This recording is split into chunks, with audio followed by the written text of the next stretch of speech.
front where the action was taking place. Well, they say there was a defalcation in the mess funds.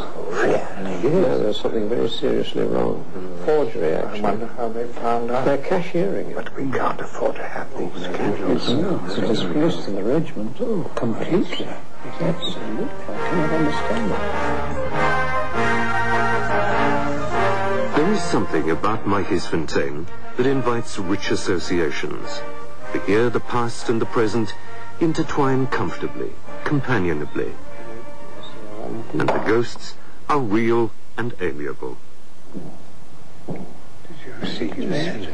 What's it? All right, it's a ghost. Well, let's call for another drink. And appropriate, too, for the Laird's Arms is just the place for a jolly time. There's a hope that the bright eyes will shine, longingly soon into mine. May the coconuts are red and sweet, tonight will join my own little feet. Drink, let us start, may young hearts never part. Drink, drink, drink, let every true love absolutely sweetheart. But although Matjiesfontein is, for the most part, a satisfyingly jolly place, there are darker associations.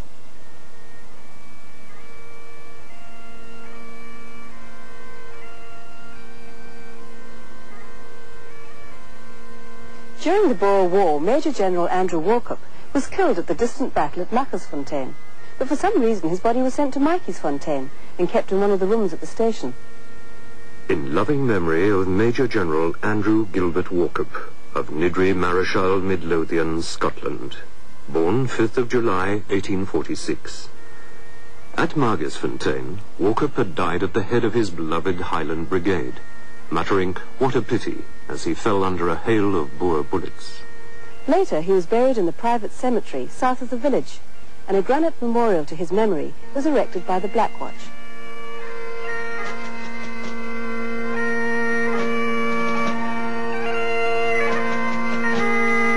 After the war, Lady Walkup visited the grave, but her husband's body was never taken back to Scotland. It's a strange last resting place for one of Scotland's greatest sons. Legend has it that Walkup's is an unquiet spirit, and that at midnight on the Matjiesfontein station, the ghost of the gallant Highlander restlessly roams the deserted platform. Gideon Skippers, the Boer soldier, is also associated with Matjiesfontein. For in the bitter closing stages of the war, he was brought to the old courthouse for trial and subsequent execution.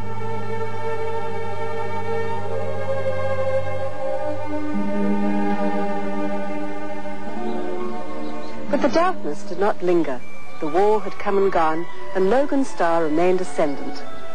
The passage of just over 20 years had seen the progress of young Jimmy Logan from a wet, bedraggled youth standing alone on the beach at Simonstown to the wealthy and influential Laird of Matjiesfontein, who was invited to London to attend the coronation of their Majesties King Edward VII and Queen Alexandra. They were both splendidly attired for the great occasion. Mrs. Logan's feminine finery is preserved remarkably well, as it happens, in the Marie Rawdon Museum.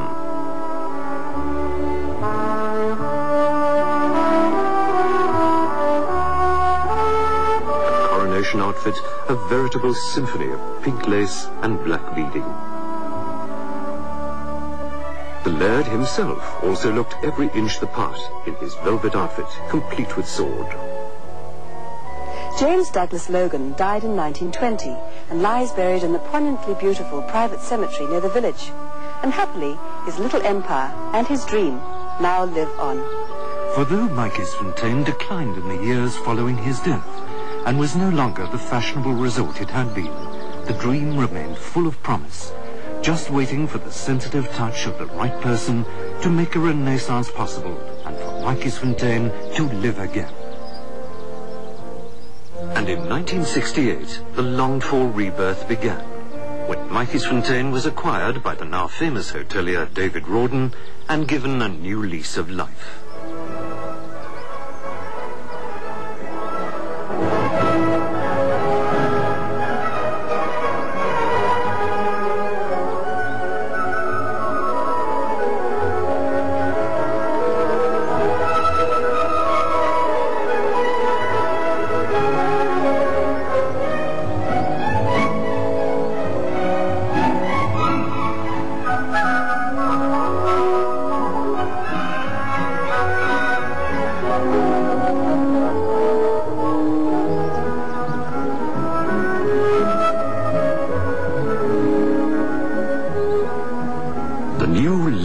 Matjiesfontein set about breathing new life into the village, and in 1970 the Hotel Milner, renamed the Lord Milner, opened its doors. It is to David Rawdon's lasting credit that he has not only preserved but actually enhanced Matjiesfontein's endearing Victorian character. Filled again with the kind of furnishings appropriate to its origins and retaining a slightly dotty British boarding house personality, upper class of course, the Lord Milner exudes more than a whiff of genteel eccentricity. The Victorians were sentimentalists, plaster casts of the hands of loved ones, idealized porcelain femininity.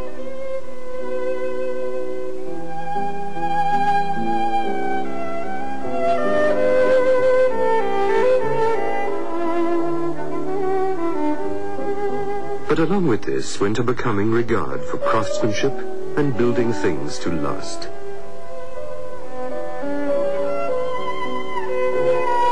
A marble bust of Crown Prince Frederick of Prussia adjoins one of his wife, the Princess.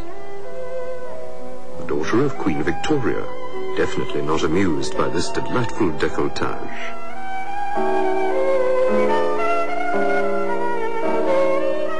David Rawdon's discerning sense of style has refurnished the hotel with a selection of Victoriana, which is absolutely right for the old year, which creates a delightful sense of graciousness, not least in these wonderful rooms.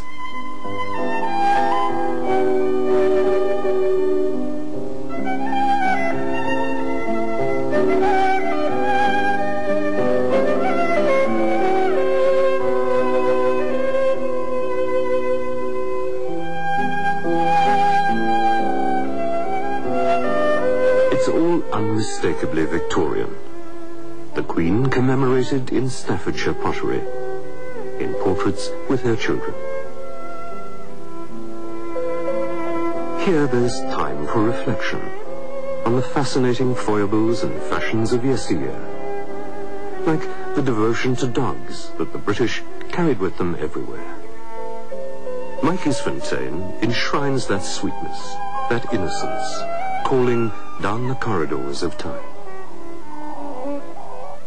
But no description of Matjiesfontein would be complete without mention of the Travellers' Chapel, which seats about 24 and where informal Sunday devotions are held.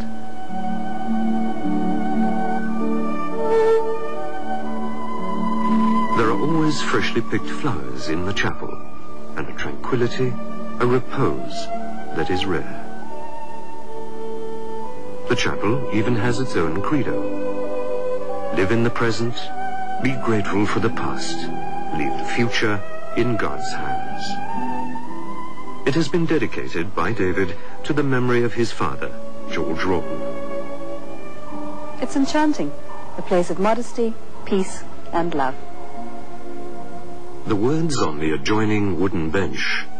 Afterward, they heard the voice of the Lord God walking in the garden in the cool of the day, are wonderfully appropriate, for it is in the still, cool Karoo twilight that the spirit of this special place is mirrored in images of sublime simplicity that will last a lifetime.